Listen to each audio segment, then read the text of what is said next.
May hinala na ang mga polis kung saan banda sa compound ng Kingdom of Jesus Christ nagtatago ang patuloy na tinutugi sa si Pastor Apollo Kibuloy. Pero ang lugar na yan, bantay sarado ng mga miyembro ng KOJC. Nasa frontline ng balitang yan, si Gardy De Leon. Sinubukan ng Philippine National Police na isama ang ilang miyembro ng media, kabilang ang News 5 sa lugar kung saan posible raw nagtatago si Pastor Apollo Kibuloy. Pero sa entrada pa lang, dumagsa na ang mga miyembro ng Kingdom of Jesus Christ para harangin kami. Sorry po. Nagbarikada sila kaya hindi na namin napasok ang loob ng KOJC Cathedral.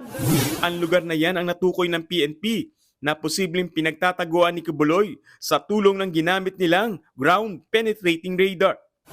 May nadidetect po tayo na sign of human life diyan po sa ilalim po ng ground. At yan po ngayon ang tinutumbok po natin para tuluyang maluki yung pinanggagalingan po nitong mga heartbeats po na pinaniniwalaan po natin na yung mga taong ating hinahanap.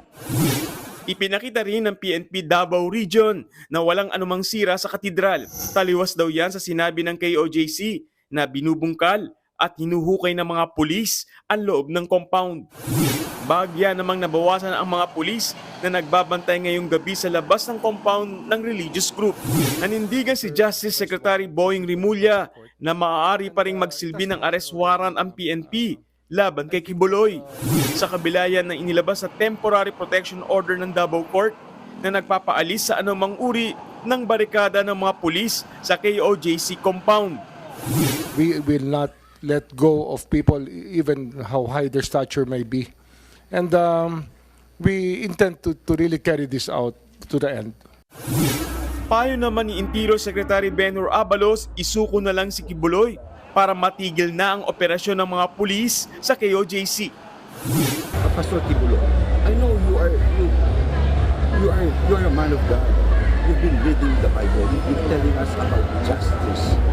But now it's time to face it. Now it's time to tell the people your version of what really happened.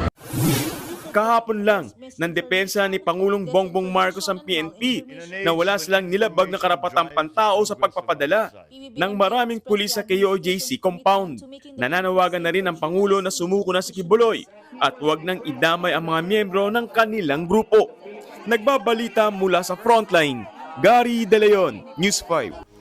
Mga kapatid, may Los Baños po. Huwag magpahuli sa mga balita at impormasyong dapat ninyong malaman. Para sa mas malawak na balitaan at diskusyon, mag-follow at mag-subscribe sa social media pages ng News 5.